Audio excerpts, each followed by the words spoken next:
E aí, galera que assiste o meu canal, aqui quem fala é o missionário Carlinhos Senegal e hoje eu tô com uma pessoa que eu amo muito, primeiramente falando, e ele vai contar um pouco do testemunho dele, ele vai esclarecer algumas coisas em relação a tudo que ele fez e tudo que ele faz para você que tem um chamado missionário, que tem um chamado para povos muçulmanos.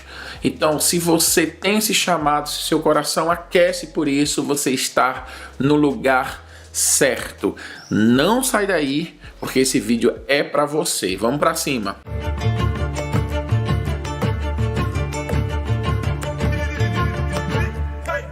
Pessoal, a gente não vai dar muita explicação sobre aonde a gente está, né? O nosso convidado de hoje, ele não vai falar o nome dele, mas eu vou chamar ele de José, né? E não é o nome dele, logicamente, por questões de segurança. Então o José tá com a gente hoje aqui, ele vai falar um pouco sobre o testemunho dele, ele vai falar um pouco sobre a experiência dele. E eu tenho certeza que você vai ser abençoado, abençoada. Então prepara a pipoca, senta na frente da televisão e vê esse conteúdo até o fim, porque abençoa a minha vida, né, como missionário, o testemunho dele, a história dele, e eu tenho certeza que vai também abençoar a sua vida, onde quer que você esteja. José, tudo bom, meu querido? Tudo bom, Carlinhos? Que tudo tranquilo. Estar aqui com você hoje. Muito bom estar com você e poder aprender com você ainda mais. Eu tenho certeza que você vai falar coisas nessa entrevista que eu ainda não ouvi, porque a gente conversou muito ontem, a gente tem conversado bastante. E claro, a gente tem que ter muito cuidado aqui para nem falar o nome, porque eu o conheço há muito tempo, e não falar a localização da gente. Mas eu gostaria que você, nessa entrevista, esclarecesse algumas coisas, porque eu sei que tem pessoas vendo esse vídeo que tem um chamado missionário, não sabe como começar, não sabe para onde ir, enfim, tá sonhando. Eu sei que esse vídeo vai ser muito esclarecedor. Então começa falando um pouco de como foi o seu trabalho, quantos anos você trabalhou com os povos muçulmanos. Eu acho que a gente pode ter aí um bom começo desse bate-papo. Legal, que joia. Olha só que interessante, porque justamente nesse ano completa 20 anos desde que a gente começou a nossa jornada missionária. Meu Deus do céu, muito tempo, né? Foi muito tempo, foi no ano 2002. Bom, assim também já dá para descobrir a idade também. Tá ficando velho, né? Foi no ano 2002 que a gente começou essa jornada. E assim como cada missionário, nós tínhamos um chamado bíblico. Eu me deparei com o texto de Romanos 15:20, onde Paulo faz esse desafio, onde ele aponta que conheceriam o Senhor aqueles que nunca tinham ouvido falar dele.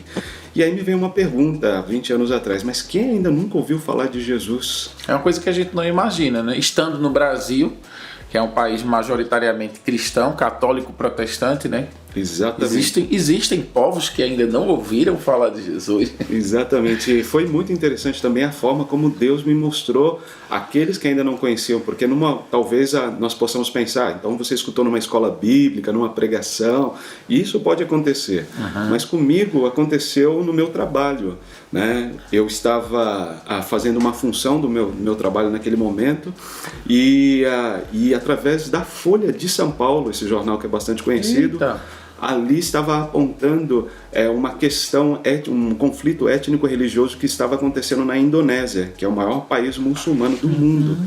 E a Folha de São Paulo, como sempre trabalha muito bem nisso, né, com a demografia, as informações, ali eles começaram a falar sobre o islamismo. O que era o islamismo, aonde estava, com mapa, informações. E quando eu vi tudo isso, eu disse, aqui tem um grupo de pessoas que ainda não conheceram Jesus.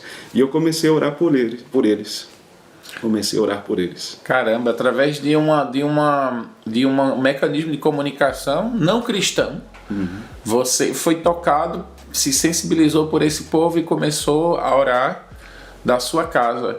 Então, eu acho que o primeiro passo você já está entregando aqui pra gente, né? O primeiro passo de alguém que quer trabalhar com povos muçulmanos é orar por povos muçulmanos, é isso? Orar, exatamente, Carlinhos. E alguém já disse que orar é uma ação muito perigosa, porque podemos ter respostas dessas orações. A gente acha que não vai acontecer, né? Mas sim, você começa a orar, parece que você entra num plano e você agora está com um grupo muito maior, né, de pessoas que estão no mundo todo orando, né? Exatamente, genuinamente, eu acredito que quando nós pensamos em orar por algo, na nossa oração nós temos que colocar-nos também como se o Senhor quiser usar a minha vida como resposta a essa oração, ela deve estar à disposição de Deus. E foi assim que eu orava. Senhor, se o Senhor quiser me usar como resposta a essa oração, aqui estou eu. E de verdade, Deus foi abrindo portas até que nós chegássemos ao norte da África. Não, e, por exemplo, tem muita gente que quando pensa em missões, já pensa em ir, pensa em doar, mas é uma forma gratuita de se fazer missões hoje. Acho que é você orar, né? Você se ajoelha no seu quarto, você faz uma campanha de oração. Eu já queria falar, acho que a gente falou de oração, né? Ele vai aqui, o José, apresentar pra gente. Na verdade, ele vai me apresentar e eu vou apresentar para vocês, porque ele criou um processo de oração que tem uns cartões aqui, mostrando aqui para vocês. São cartões em que cada cartão representa um dia, é isso? Exato. É uma campanha, Carlinhos, de 30 dias de oração pelo norte da África, onde cada pessoa na sua igreja local ou individualmente no seu tempo devocional, ela pode tomar tempo de oração pelos nossos amigos muçulmanos. São motivos de oração bem específicos. Deixa eu pegar aqui o primeiro. Tem um primeiro aqui, ó. Esse primeiro aqui é a capinha, para vocês estão vendo aqui. Aí você tem aqui o número 1, 30 dias de oração. O que é que está escrito aqui em árabe? 30 Leão de Al-Salat, 30 dias de oração. Mas a gente vai botar o José aqui para falar, mas aqui diz assim, falar árabe, que eu quero ouvir o árabe dele, é muito legal ouvir. 200 milhões de pessoas, esta é a população aproximada do norte da África, ou seja, cada cartãozinho ele traz uma informação para você e você pode estar orando. Por curiosidade, a pessoa pode ter isso, a pessoa que está vendo esse vídeo pode baixar isso, como é que funcionaria para a pessoa que nesse momento já disse, eu quero começar a orar, quero começar orando, mas eu queria ter isso aqui? É bem simples, é somente ela entrar no nosso site www.euoropna e ali ela vai encontrar todo o conteúdo que está disponível. Isso aqui está disponível, então a pessoa baixa, corta, exatamente, plastifica, se quiser plastificar, imprime num papelzinho cochê e tem aí o seu calendário de oração. Exatamente. Então, gente, aqui na descrição do site, aqui na descrição do vídeo, vai ter esse site, né? Eu oro pela África, não é isso? Eu oro pelo norte da África. Eu oro pelo norte da África.com. Isso a direção é www.euoropna. É bem curtinho. PNA. Pelo norte da África. Pelo norte da África. Vai estar aqui na descrição, você entra e já dá uma explorada lá, porque vai ter esse material de oração para que você possa estar organizadamente, e não só organizadamente, você vai ter conteúdo. Cada cartãozinho tem um conteúdo falando sobre a quantidade de habitantes, falando sobre particularidades da cultura, e esse material aqui já está disponível. E se você já está gostando do vídeo, da entrevista, rapidinho, já desce aqui e deixa um like, porque é muito importante esse seu like para esse vídeo, para que ele possa chegar a mais pessoas. Se você não é inscrito no canal, já se inscreve, já aperta o sininho e vamos continuar o nosso bate-papo. Então, no primeiro momento, a oração é a primeira coisa que você fez e a primeira coisa que você aconselha a pessoa agora, através desse vídeo, começar a fazer. Exatamente. A oração, eu creio que ela é onde nós nos encontramos com Deus para saber como o Senhor vai nos direcionar. No nosso caso, a gente começou a orar por isso e assim como outros missionários, fomos passando para as etapas seguintes, que é conversar com o pastor da igreja local, né? A primeira coisa que eu fiz foi dizer para o meu pastor, eu queria dizer para você que eu sinto que Deus está me chamando para o trabalho missionário. E o pastor, como muitas vezes não vão dar uma resposta definitiva. Até mesmo porque ele não tem uma experiência, talvez, nessa área, né? Exatamente, mas ele disse para mim uma coisa muito importante: eu vou orar por você. Opa! Eu vou orar por você. Legal. E eu acredito que os pastores, que começam a fazer a partir daí? Orar, mas também observar mais. E muitas oportunidades de trabalho na igreja local foram surgindo. E eu fui abraçando. Ministério com jovens, Ministério de Evangelismo. Que é uma coisa interessante, né? A pessoa às vezes quer viajar imediato, e nunca fez nada na igreja local. O pastor não vai apoiar você na igreja local. Exatamente. E também o período na igreja local é onde nós estamos aprendendo a gente está experimentando. Eu acredito que muitas das lições que eu aprendi na igreja local foram as lições que eu pratiquei no campo missionário. É um estágio, né, muito importante. Sim. Sem falar que o trabalho da igreja local também é um trabalho missionário, uma ação missionária, né? Exatamente. Depois que você falou com o pastor, depois que você... E aí, como foi assim, esse processo, porque você está há 20 anos no campo, até que você chegasse no campo, qual foi o processo depois da igreja local? Depois da igreja local, eu iniciei uma preparação teológico e também de treinamento transcultural. Tudo isso enquanto eu estava na minha cidade mesmo. Comecei a fazer na época, hoje tem muito mais opções, hoje você pode... Muito mais agências missionárias, Sim, né? hoje tem os treinamentos online e tudo mais, isso facilita muito, mas na época a gente fazia com aquilo que tinha ali. Líamos muitos livros trazendo conteúdo sobre isso, e isso foi o que eu fiz primeiro. Posteriormente a isso, ou ao mesmo tempo que isso, eu comecei a pesquisar no Brasil quais eram as agências missionárias com foco no trabalho muçulmano. Existem organizações missionárias que trabalham de forma específica com muçulmanos. Interessante. E a partir dali eu fui buscando informações sobre elas, onde elas estavam, comecei a escrever cartas para eles, né? E para receber informações, me inscrevi para que também pudesse saber quais seriam os processos, e em uma delas, num certo momento, nós entendimos que era aquela organização que Deus estava nos chamando a começar o processo com ela. E aí você foi treinado, logicamente, preparado. Exatamente. Né? Esse preparo levou mais ou menos quanto tempo? Desde você fazer essa pesquisa até o momento que você chega no campo missionário? No nosso caso, isso levou aproximadamente 3 anos. 3 anos. 3 né? anos. 3 Olha, anos, é muito importante, né? Porque normalmente você quer fazer a coisa muito rápido, né? A gente precisa dizer que a missão não é uma corrida de 100 metros, é uma maratona, né? Ótimo, exatamente, Carlinhos. E lembrar também que a missão, ela não é feita pelo missionário, não é feita por um indivíduo, é feito pela igreja. Então, quando nós caminhamos juntos com o corpo, às vezes o processo pode parecer um pouco lento. Exato. Mas ele se torna muito mais significativo e traz glória a Deus. É até esperar que a sua igreja, o seu pastor também, ele passe a compreender mais sobre esse mundo, né? Tem gente que só pelo fato do pastor ter dito, eu vou orar, eu vou esperar mais um pouco, a pessoa já desiste porque ela acha que o pastor não quer enviar, né? Exato. Mas tudo leva um tempo, né? Sim. Tudo leva um tempo e esse tempo é necessário para o preparo. Você chega no campo em que ano, mais ou menos? Em 2002. Em 2002. Em março de 2002. Caramba, eu tava casando nesse 2002. E há 20 anos, em experiência trabalhando com povos muçulmanos, trabalhando nessa região da África, o que é que você acha, assim, extremamente relevante, importante, para que a pessoa que tem esse chamado, ela precisa ficar atenta? Quais são os conselhos que você daria para essa pessoa? Eu acredito que é importante ter esse treinamento anterior da chegada no campo, um treinamento que venha a incluir o treinamento teológico, porque nós precisamos compreender que quando nós chegarmos no campo, a nossa fé também será muito provada por tudo aquilo que nós vamos viver. E também nós precisamos apresentar a palavra de Deus de forma correta para pessoas com quem a gente vai encontrar. O treinamento teológico, mas o treinamento transcultural também, porque é muito comum quando a gente chega num lugar diferente do nosso, nós estabelecemos julgamentos, simplesmente porque é diferente.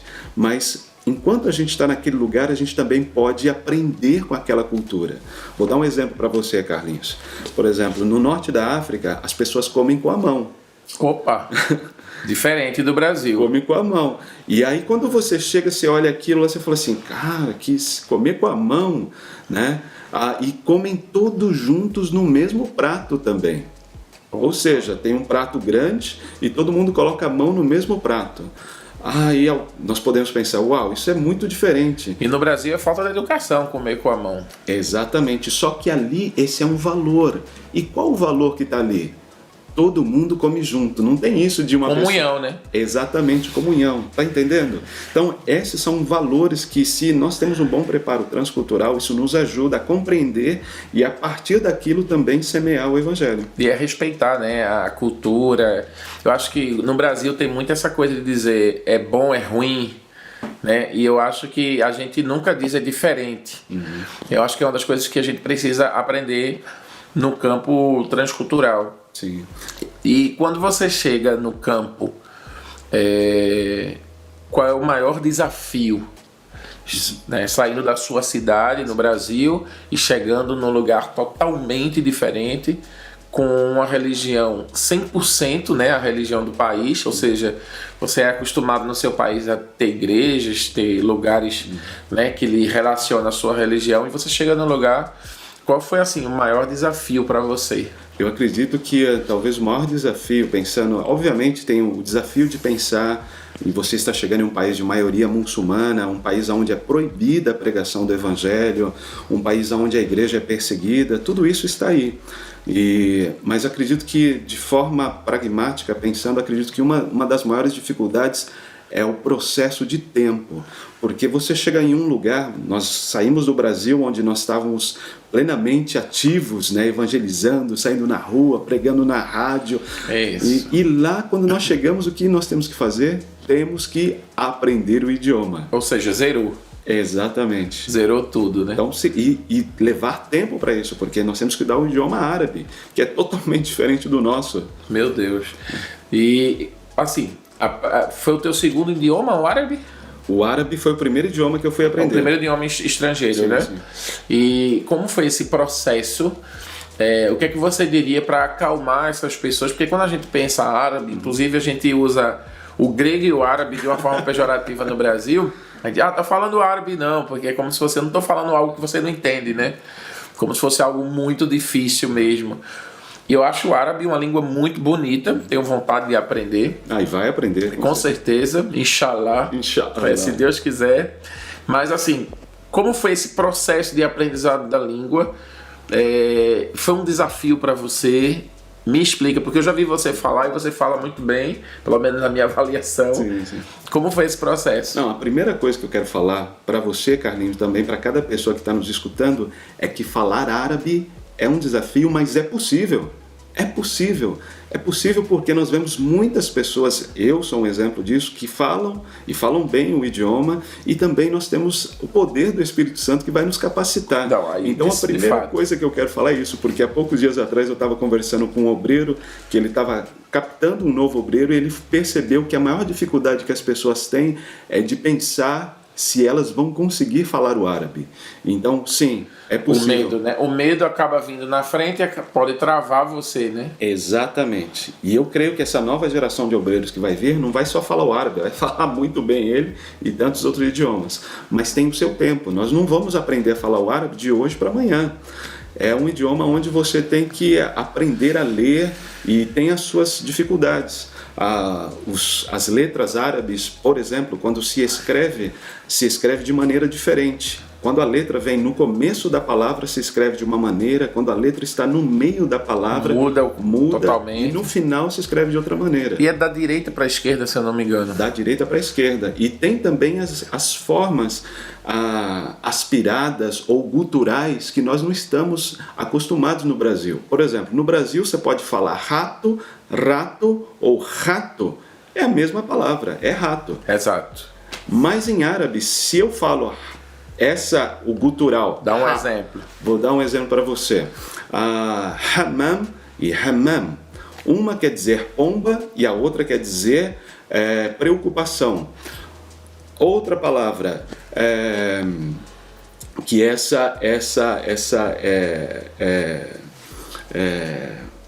agora me fugiu agora. Que ela traz muita pegadinha. Qalb e kalb. Qalb e kalb. Quase igual. Isso. Uma quer dizer coração e a outra quer dizer cachorro. Poxa, então coração, cachorro, coração. Então imagine aquela... Muda completamente. Imagine você aquela frase que muitas vezes a gente gosta de falar, né? Jesus mora no seu coração. Ou mora no meu coração. Meu Deus, que confusão. Jesus mora no seu cachorro. Se a gente não fala bem... Tu já caiu? Já. Ai, meu Deus do céu. Já. E assim tem muitas palavras que são desse jeito também. Então, mas a língua acaba sendo sempre um grande desafio para o brasileiro, né? Sim, porque sim. A gente fala português, é um país gigante, a gente fala português, mas dentro do país, né, imerso na cultura, qual é a dica que você deixa assim, para que a pessoa possa aprender a língua mais rápido? O que é que eu faria? Qual foi a estratégia que você utilizou em relação à cultura, ao povo? É aprender com as pessoas. Aprender com as pessoas. Tem que estar aberto. Exatamente. Eu, por exemplo, e nós brasileiros, a gente tem um grande plus nisso, porque fisicamente nós somos muito parecidos com o povo norte-africano e também eles amam o nosso país. Amam o nosso país. Primeira coisa que fala é futebol. Futebol. Eu me lembro quando eu cheguei no as 3 palavras que eu escutava mais era Ronaldo, Ronaldinho, Roberto Carlos. Hoje a gente vai ouvir Neymar, exato. Os jogadores, Felipe Coutinho, né, os jogadores de hoje, né? Exatamente. Tem muitas formas diferentes de aprender o idioma. Uma das formas que eu gostava que eu sou muito visual, eu gostava de fazer as fichinhas. Ou seja, enquanto eu estava estudando, eu fazia várias fichas de cada palavra. Então, se é um verbo, eu tinha um verbo no passado, um presente e futuro. E tinha sempre comigo as fichinhas. E isso me dava que eu ia vendo quanto eu estava aprendendo. Mas eu andava com elas por quê? Cada vez que eu encontrava um amigo meu muçulmano e nós não tínhamos muita forma de falar, eu ia falando para ele e ele me ensinava como pronunciar direito. Não, você não está falando direito, fala assim. Tem que estar aberto. Exato. E tem que ser humilde. Ah, com certeza. Porque você se sente às vezes humilhado, né? Com certeza. Uma criança chegar para você e dizer, tá errado, eu ficar rindo de você. Com certeza. Eu me lembro, Carlinhos, antes de sair para o Brasil, uma vez eu escutei uma missionária compartilhar um ensino bíblico falando sobre por que Deus criou tantos idiomas. Ele criou uma dificuldade para ele mesmo? Já tinham pensado nisso? Não, nunca pensei nisso. Porque esse é um desafio de nós termos que, em cada lugar onde a gente chega, ter que aprender um novo idioma. Mas ela estava ressaltando a importância dos processos na aprendizagem de idioma. Uma das primeiras coisas que a gente tem que fazer quando a gente chega num novo país, que é diferente do nosso, é nos submetermos para aprendermos. Isso. Então, o que Deus nos livrou é de chegar num país e queremos impor, mas nos chegarmos numa posição de servo, de aprender com aquele povo, a cultura, para poder comunicar com eles.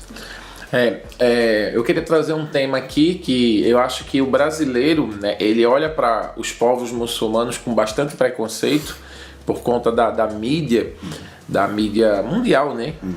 A gente está sempre relacionando os povos muçulmanos a atentados terroristas, né? E às vezes também a gente esquece que o cristianismo também já foi relacionado a problemas de guerra, de mortes, de escravidão. Eu já morei em país muçulmano, morei no Senegal 8 anos. O que é que você fala sobre o povo do lugar onde você foi, né? Você passou 17 anos nesse lugar, sim. Né? Morando no lugar com toda a sua família.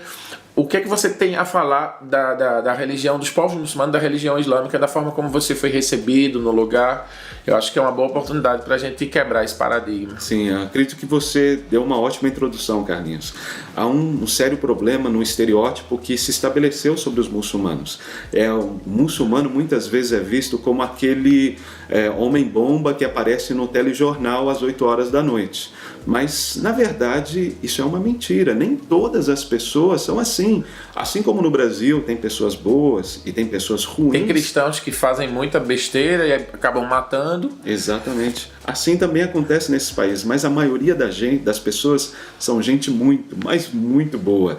Nós moramos com famílias muçulmanas, eles nos receberam, sempre nos receberam da melhor maneira, sempre nos deram a melhor comida, sempre nos abraçaram, sempre nos ensinaram. A cultura da hospitalidade é muito forte, né? Exatamente. Eu gosto da expressão que eu aprendi com Don McCurry, que ele diz, nossos amigos muçulmanos. Nossos amigos muçulmanos. Que é isso que nós devemos buscar sempre. Às vezes as pessoas perguntam para mim, quando eu vou ao Brasil, qual que é a melhor forma de evangelizar? Isso, aquilo.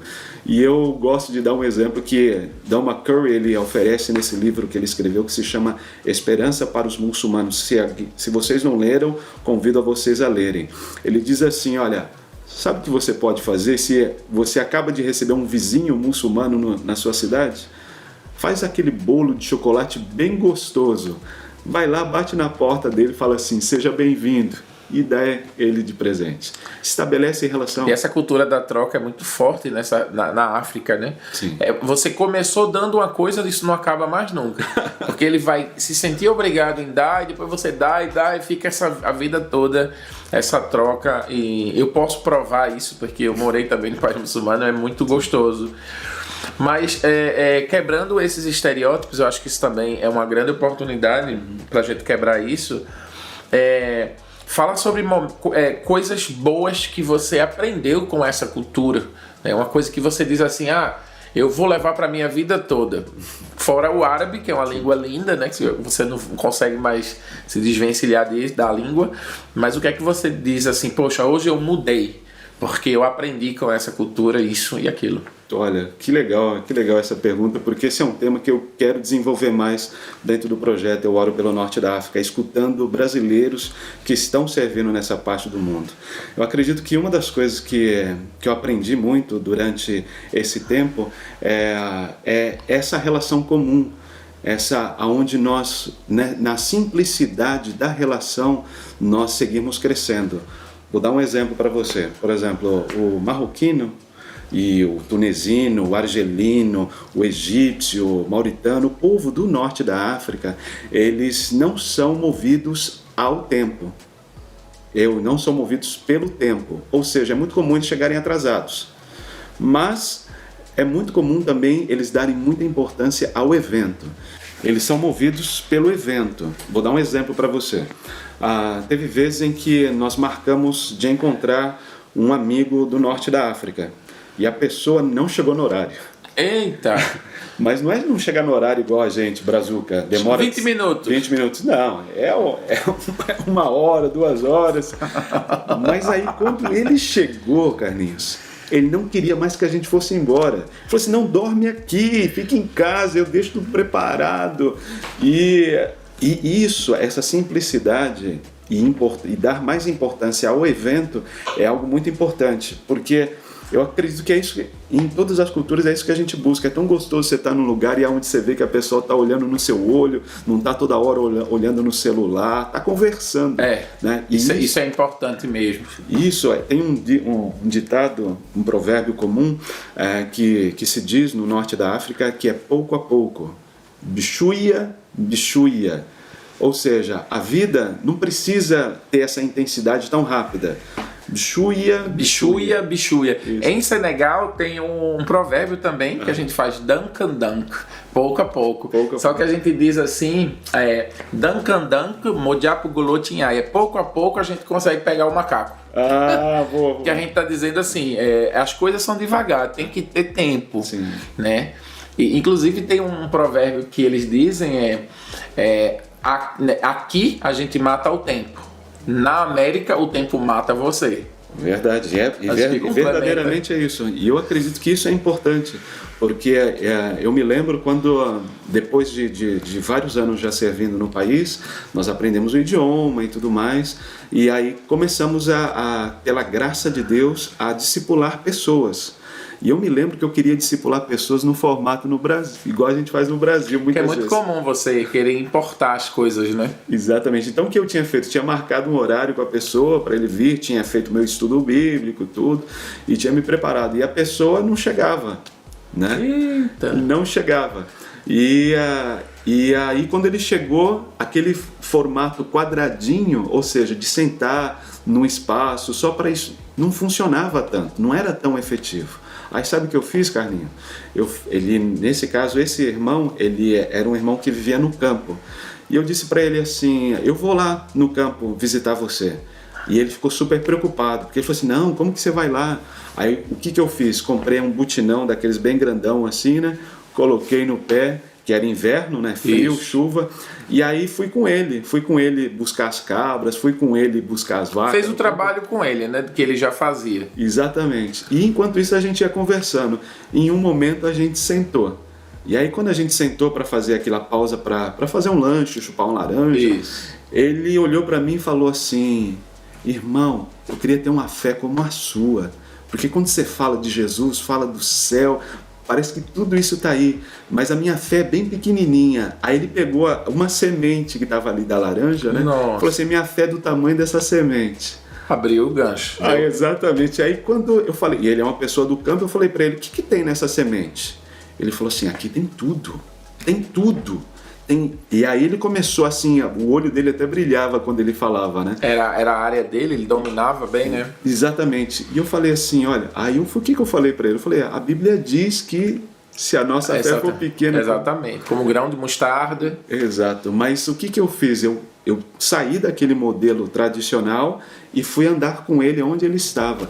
E a gente vê isso na vida de Jesus, não é verdade? É muito comum você querer trazer a pessoa para o seu mundo, né? Isso. Para a sua igreja, Exato. para o seu lugar. Mas parece que isso não funciona muito no campo. Eu acho que isso não deveria ser feito em canto nenhum. Acho que também a gente tem muita preguiça de sair do nosso mundo e entrar no mundo da pessoa. E isso é inevitável no campo missionário, né? É verdade, é verdade. Então você virou plantador de laranja, foi lá, cuidou de cabra. Sim.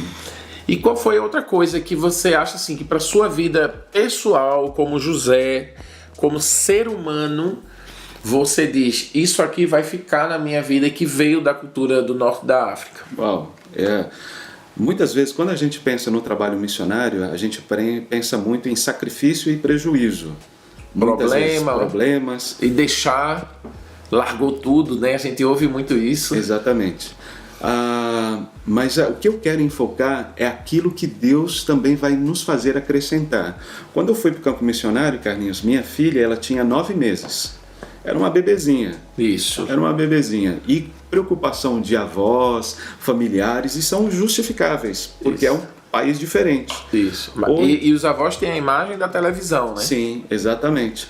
Hoje, minha filha, ela vai completar 21 anos. Sabe quantos idiomas ela fala, Carlinhos?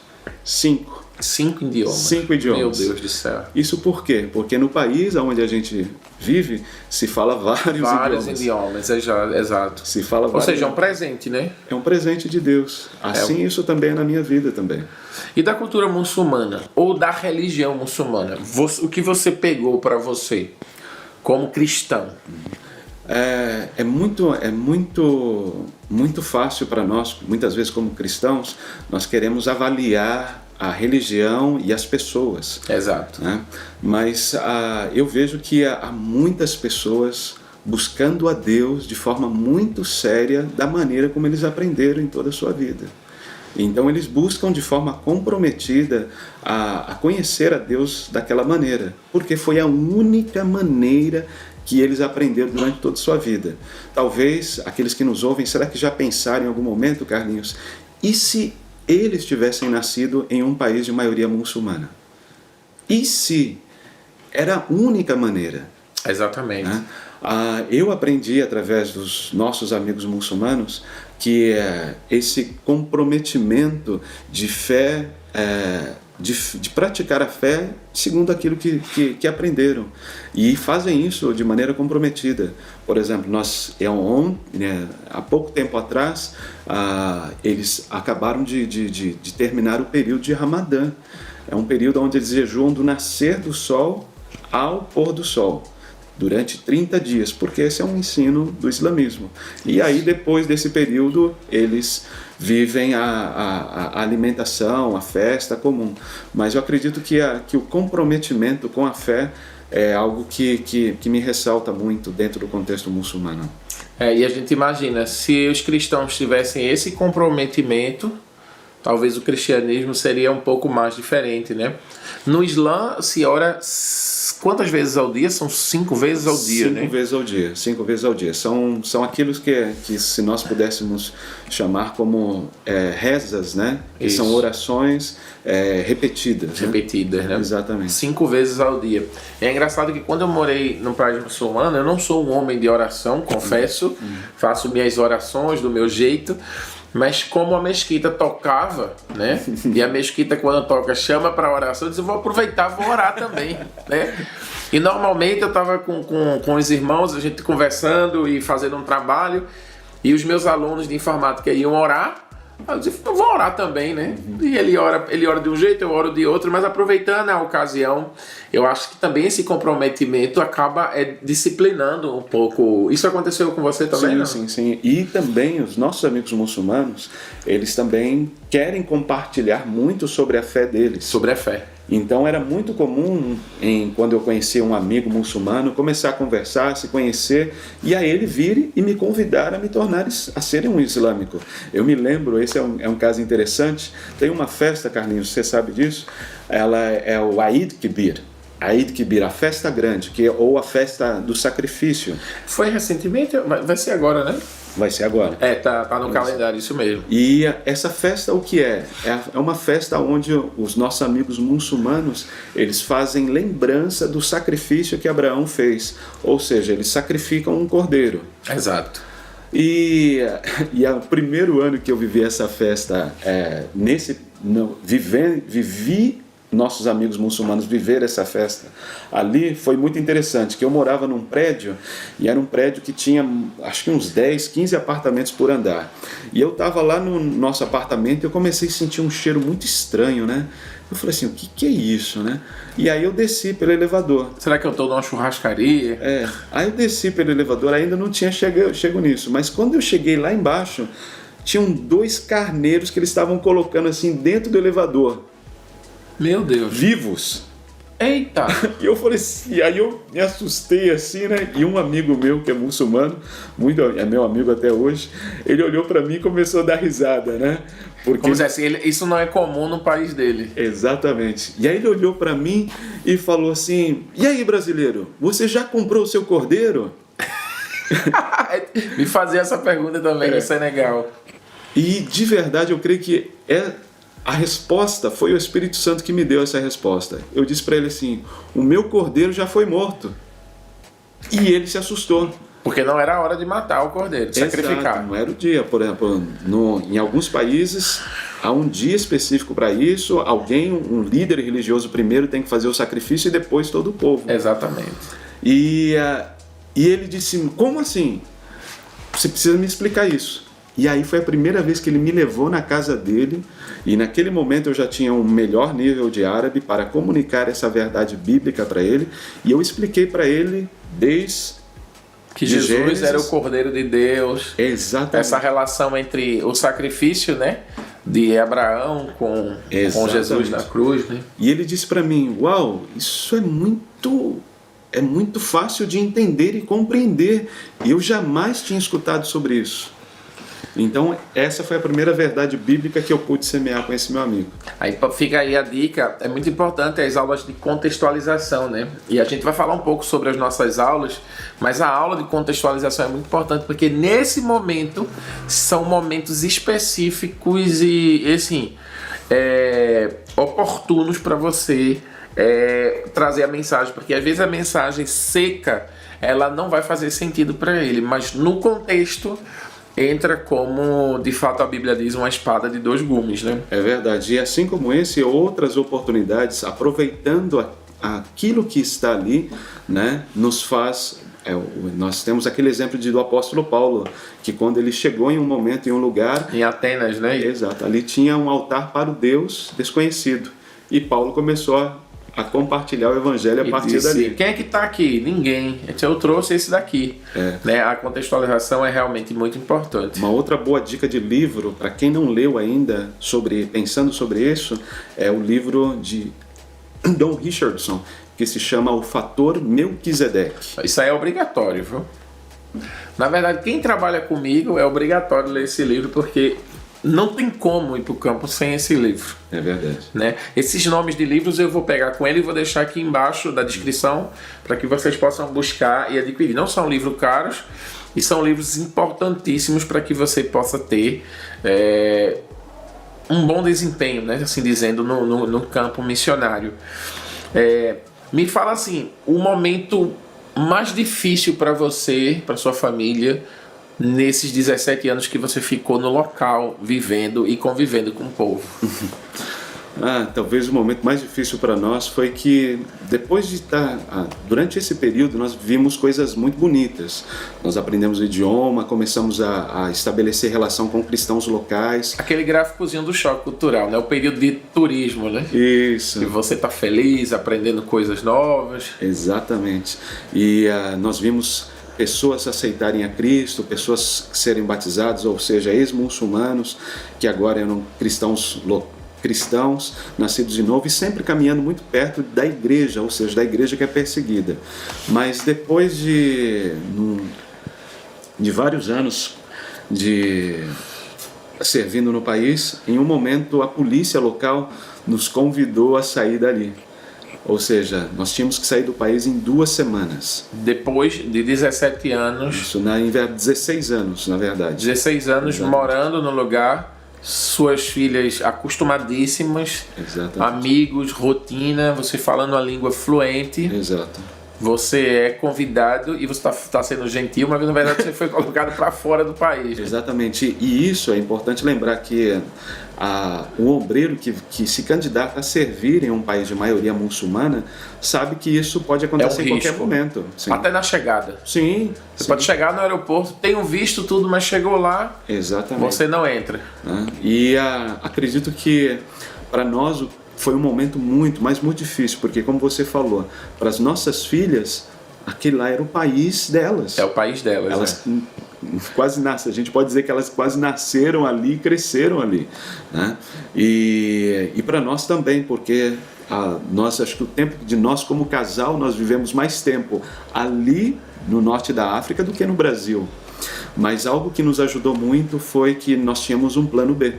Ou seja, nós tínhamos construído junto com o nosso time, com a nossa equipe, um plano de ir, no momento que isso acontecer, como fazer. E tivemos o apoio da nossa igreja, da nossa organização missionária e do time para ultrapassarmos esse tempo difícil. Aí mais uma vez reforça a ideia de você não estar sozinho no campo missionário, né? Ter uma equipe, ter um líder, ter mentores, para que nesses momentos em que você vai estar possivelmente desesperado, destruído emocionalmente, você tem alguém que estenda a mão para você e lhe dê uma direção, né, do que fazer. Exato. Né? A organização ela é inevitável, né, nesse momento. Exato. E pensando sobre isso, no momento que a gente está vivendo, um momento tão difícil como esse, é comum a gente pensar que é uma ação que está vindo através do país onde você está. A polícia local, o governo local está tirando você dali. Mas é tão bom quando a gente lembra que Deus, Ele é soberano. E sobre todas as coisas. Todas as coisas. Então nós entendemos hoje que o mesmo Deus que abriu a porta em 2002, foi o mesmo Deus que fechou a porta em 2018 e nos abriu outra porta. E quando nós olhamos, quando nós lemos Atos dos Apóstolos, nós vemos isso constantemente acontecendo. Uma porta foi fechada aqui, mas outra foi aberta ali e a igreja continuou atuando. A igreja não para, né? E esse vídeo está sendo feito para você que está aqui assistindo esse vídeo e está chorando nesse momento, sentindo algo e dizendo: eu quero trabalhar com povos muçulmanos. E você vai clicar no link aqui embaixo e você vai entrar em contato com alguém e você vai iniciar o seu processo de oração pelos povos. Você vai imprimir o calendário, você vai começar a orar e você vai fazer parte de um time que no mundo todo ora pelos povos do norte da África. Então esse momento foi um momento muito difícil para você, né? De sair do lugar que você já estava há muito tempo, né? Já estava muito adaptado ao local, fora os amigos, né? Você construiu uma rede de amigos e a gente gosta do povo, a gente gosta da língua, a gente gosta das pessoas, mas também a gente precisa entender que Deus tem um tempo para todas as coisas e Deus tem um momento para tudo, né? E o missionário ele precisa estar sempre recomeçando, né? É verdade. A gente pensa sempre em começo mais novo, mas a gente com 30, 40, 50, até pessoas na Bíblia com 80 anos iniciaram seus ministérios. Eu acho que enquanto o missionário tem vida, ele vai estar sendo usado por Deus. Sim, tem uma frase que eu gosto muito que é: missão para toda a vida, durante a vida toda. Opa. Ou seja, a gente não se aposenta, né? Nós vamos sempre estar servindo ao Senhor. Uma vez eu ouvi uma história de que um casal queria voltar para casa, estava voltando para casa, né? Tu conhece essa história, não? Eu escutei. A história do barco. Sim. Sabe contar a história? Sabe Sim, contar? sim. Então conte você. O casal, eles tinham terminado um período no campo missionário e quando vieram de barco, e quando eles chegaram, viram muita gente do lado de fora, com bandeiras, saudações, fanfarra, e eles pensaram, vieram para nos receber. Logicamente. Mas não era para eles. Nenhuma daquelas pessoas que estavam ali era para receber a eles. Eles chegaram sozinhos, tiveram que pegar as malas e chegar sozinhos em casa depois de tanto tempo servindo no campo. E isso gerou uma tristeza profunda no coração desse homem. E ele disse, depois de tanto tempo servindo no campo missionário, quando nós terminamos o trabalho no campo, ninguém veio aqui para nos receber. E isso foi prolongando os dias de amargura. Mas em um momento Deus falou com a esposa. E aí a esposa foi compartilhar com o esposo. Ela disse, Deus disse que ainda não terminou. Quando terminar haverá uma recepção. Mas nós não terminamos o nosso trabalho. Ou seja, essa recompensa, irmãos, Deus promete para todos nós que nós vamos ter uma grande recepção, mas não é aqui. Vai ser lá na glória, quando nós nos encontrarmos com Ele, depois de termos terminado todo o trabalho. Na nossa verdadeira casa, né? Exatamente. Então, voltar para o país de origem nem sempre é voltar para casa, porque agora a gente tem uma casa onde um Deus preparou para todos nós, né? É verdade. O que você diria, e é uma coisa que eu ouvi muito, para uma pessoa que pensa, aqui no Brasil tem muito trabalho missionário para fazer, por que ir para um país muçulmano? Ótimo, essa é uma boa pergunta e ainda se continua. Eu me lembro que eu escutava essa pergunta 20 anos atrás, Carlinhos. Nossa. E eu gosto de responder de forma muito pragmática, sem espiritualizar tanto, que a gente pode fazer logicamente isso, né? Mas eu gosto de ser muito pragmático nisso. Quando a gente pensa no Brasil, o Brasil hoje ele é uma nação onde ela não é mais um campo missionário. Existem minorias não alcançadas dentro do Brasil. Os mais ricos, os mais pobres, os mineirinhos, quilombolas, povos indígenas. São minorias não alcançadas, mas nós já somos mais de 40 milhões de pessoas. É um país cristão, né? Exatamente. Matematicamente, se a gente fosse pensar, o desafio missionário seria o quê? Se cada 5 cristãos no Brasil se compromete em compartilhar o evangelho com 4 pessoas... se cada um fizesse o seu, a gente alcançaria o Brasil todo, né? Milhões. Mas há países onde há uma ausência do evangelho muito grande. E isso me dá a oportunidade de falar sobre o norte da África. O norte da África é formado por 6 países: Mauritânia, Marrocos, Argélia, Tunísia, Líbia e Egito. Esses países, somados à população, dá aproximadamente 200 milhões de pessoas. 200 milhões de pessoas é como a população do Brasil. Só que a grande diferença é que nesses 6 países é proibido pregar o evangelho. E nesses 6 países os cristãos são perseguidos. E o número de cristãos nesse país é muito, muito pequeno. Ou seja, quando nós pensamos em Romanos 15:20, pregar aqueles que nunca ouviram, o norte da África é uma dessas regiões do mundo. Ou seja, existe um Brasil aqui no norte da África, praticamente todo, que não foi alcançado nem 1% da sua população. Exatamente, e comparativamente, já que nós falamos do número de cristãos no Brasil, aí alguém pode perguntar, mas qual igreja que tem ali no norte da África? Bom, primeiro, não existem igrejas nesse número que nós pensamos quando nós pensamos na América Latina. A maioria das igrejas no norte da África, elas são igrejas nas casas, são igrejas que se reúnem de forma escondida. E o número de obreiros brasileiros servindo nessa região. Atualmente, esse número não é superior a 50 pessoas servindo nessa região. Então é como se tivesse no Brasil sem nenhum cristão e praticamente com 50 missionários servindo para evangelizar o Brasil todo. Exatamente. Para dar uma perspectiva melhor para quem está assistindo. Exatamente. Eu falo isso quanto ao número de brasileiros que são obreiros servindo nessa região. O número de obreiros, existem obreiros de outras nacionalidades, mas eu não posso dizer porque eu não tenho essa base de dados. Esse número, né? Mas quanto a brasileiros, esse é o número mais atualizado que a gente tem. Caramba, isso é um número assim, muito... Imagina, né? Nosso país, que a gente faz um trabalho missionário ainda, né? Mas existem cerca de 40, acho que 50 milhões de evangélicos, mais de 120 milhões de católicos. Acho que é o país mais católico, é o lugar que tem mais cristãos, né? Juntando os católicos e os protestantes no mundo todo.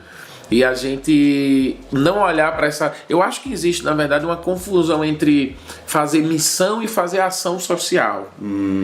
Eu acho que muita gente, e eu caio nessa pegadinha também, porque eu faço projeto social com missão, muita gente precisa muito aqui.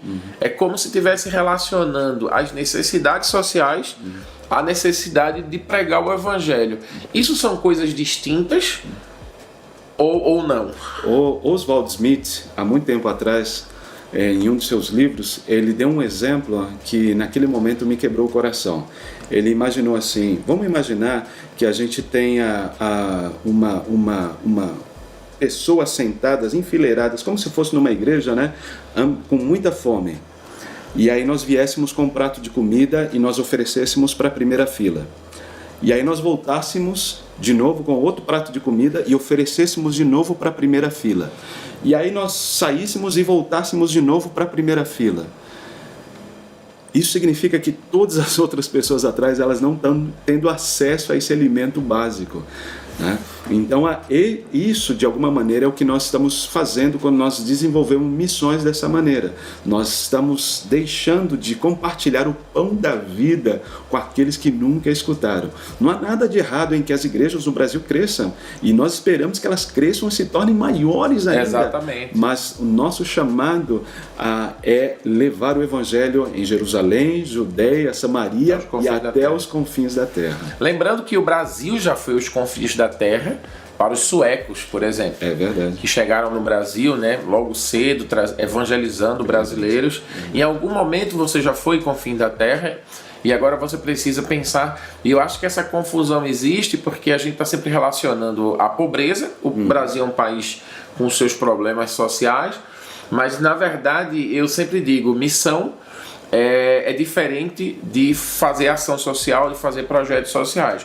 O reino de Deus, ele expressa através do amor dele, né? Jesus multiplicou pães e peixes, Jesus ensinou, Jesus cuidou, mas Jesus salvou primeiramente. Quando a gente fala de missões, a gente está falando de salvação. É verdade. E claro que a expressão do reino de Deus, ela vai resolver problemas sociais, mas eu acho que isso também que tem causado muita gente falando. Eu lembro que eu ouvi muito isso. Por que não faz aqui? Exato. Né? E parece que a igreja brasileira não entende que não tem muito a ver com comida local, mas comida espiritual, né? Esse pão que cai do céu que você acabou de citar, né? É verdade. E algo também que eu gostaria de adicionar nisso, Carlinhos, é como a igreja no norte da África olha para o Brasil.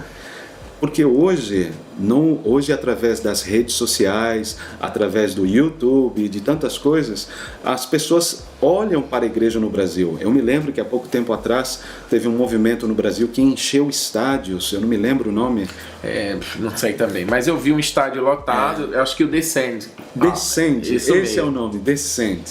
E eu tenho amigos cristãos no norte da África que viram isso por YouTube e me buscaram e disseram assim: meu irmão, por que a igreja no Brasil, com lágrimas nos olhos eles diziam isso para mim, por que a igreja no Brasil não envia um pouco desses obreiros para estarem servindo com a gente, assim como enviou vocês?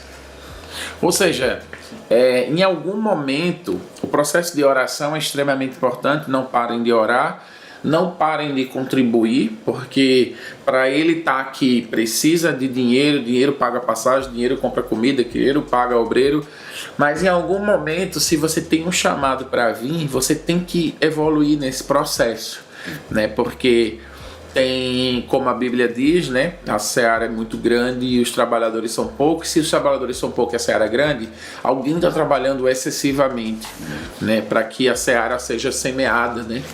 Então, para o dia da colheita. Então, e é engraçado porque, imagina, eles estão olhando um estádio lotado, pessoas chorando muito, pessoas falando da importância da evangelização nessas regiões, mas ninguém foi, né? Eu acho que tinha 40, 50 mil, porque estava a arquibancada lotada e o gramado lotado. Mas como ouvirão, né? Se não há quem pregue, é preciso que estas pessoas também sejam treinadas e enviadas e entreguem a sua vida para Jesus, não somente no momento do culto, mas literalmente a sua vida e o seu tempo, né? E o obreiro falava isso com lágrima nos olhos. Exatamente. Por quê? Porque as pessoas estão vendo. E há uma grande disposição de cristãos locais cooperarem com obreiros que chegam. Mas é importante esse processo. E rapidamente, eu acredito que é importante também a gente ressaltar que muitas vezes nos processos missionários a gente não faz as coisas do jeito certo.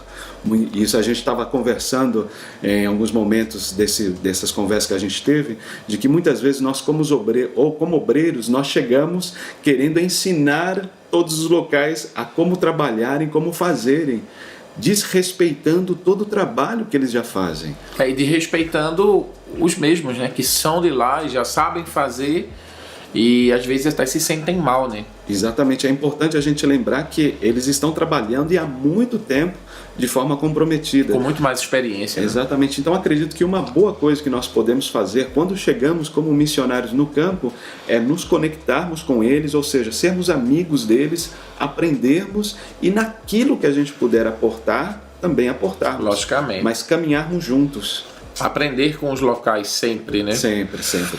O que é que você acha que aqui, nesse momento, eu não perguntei e eu deveria ter perguntado, que você gostaria de trazer nessa entrevista, nesse bate-papo? Eu gostaria de fechar esse bate-papo convidando as pessoas, porque algo que eu aprendi durante o tempo, Carlinhos, é que falar sobre missões e falar sobre missões entre muçulmanos, falar sobre missões no norte da África é algo que nós precisamos informar uma vez, seguir informando e seguir informando. Isso por quê? Porque é uma realidade muito diferente da realidade no Brasil. Então nós não podemos ter a expectativa de que as pessoas aprendam rápido. Exato. Isso é um processo. Então eu quero convidar as pessoas a fazerem parte desse processo. Uma das maneiras que nós encontramos de poder oferecer e servir a igreja brasileira dessa forma é através do projeto Eu Oro pelo Norte da África. Isso, vai aparecer aqui na tela o site Eu Oro pelo Norte da África, que tem um site. Exatamente. Tem um Instagram também. Exatamente. E você, aqui embaixo vai ter nas descrições também os links para você estar seguindo e acompanhando. Basicamente, nós atuamos através desse projeto em 4 áreas. Compartilhar, que é compartilhar o Evangelho mesmo. Quais são as formas que nós estamos compartilhando o Evangelho com os nossos amigos muçulmanos? Conectar, ou seja, é um trabalho em que nós precisamos trabalhar juntos. Então nós buscamos conectar diferentes organizações e agências missionárias com o mesmo alvo. Também capacitar, ou seja, treinar essa nova geração de obreiros para que eles cheguem muito mais longe do que a gente pôde chegar. E com certeza eles vão chegar muito mais longe. E também cuidar. Isso é uma área de muita importância. Cuidar de quem? Cuidar daqueles que estão servindo, sejam obreiros brasileiros que estão servindo no norte da África, mas também obreiros locais, pastores e líderes de pequenas igrejas que são perseguidas. Essas são as 4 áreas que nós atuamos. E convidando as pessoas a se inscreverem no canal e tudo mais. Se inscrevam no canal.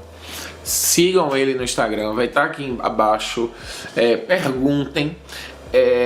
Ele tem uma formação nessa área que ele está dando através do seu canal. Acredito que a gente vai fazer alguma coisa junto e vocês vão ficar sabendo, né, juntando a minha experiência, a experiência do José nessa região, para que a gente possa estar compartilhando com você. Entenda, a missão, ela tem o retrovisor e o para-brisa. o retrovisor, o para-brisa é o futuro, o retrovisor é a referência.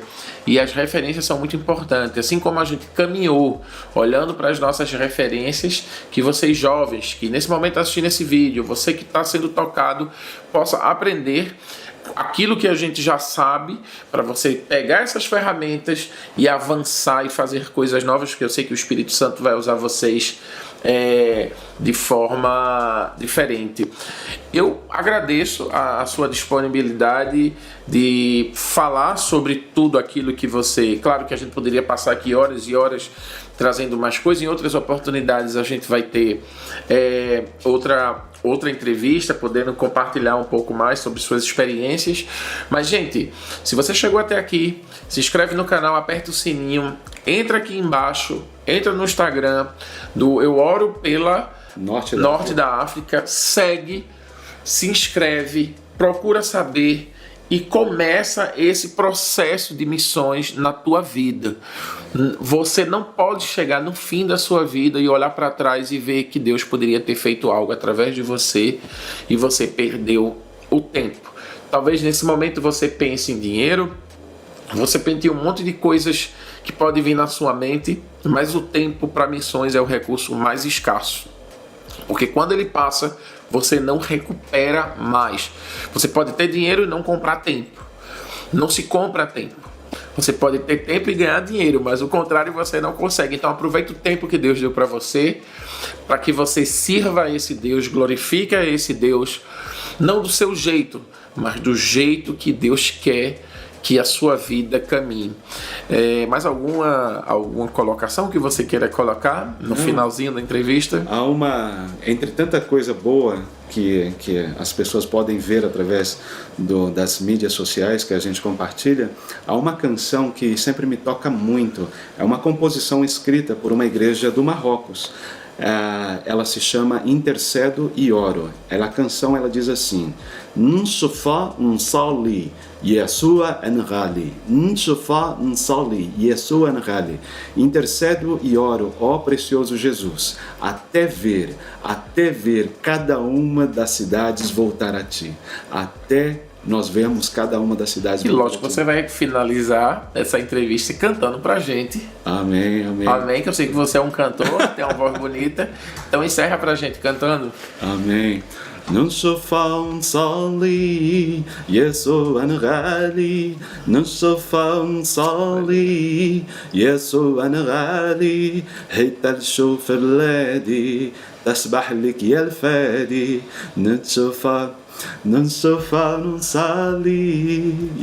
algo assim, mas os irmãos vão poder escutar a canção inteirinha e com a tradução em português ali no nosso canal. Muito obrigado por você que chegou até aqui.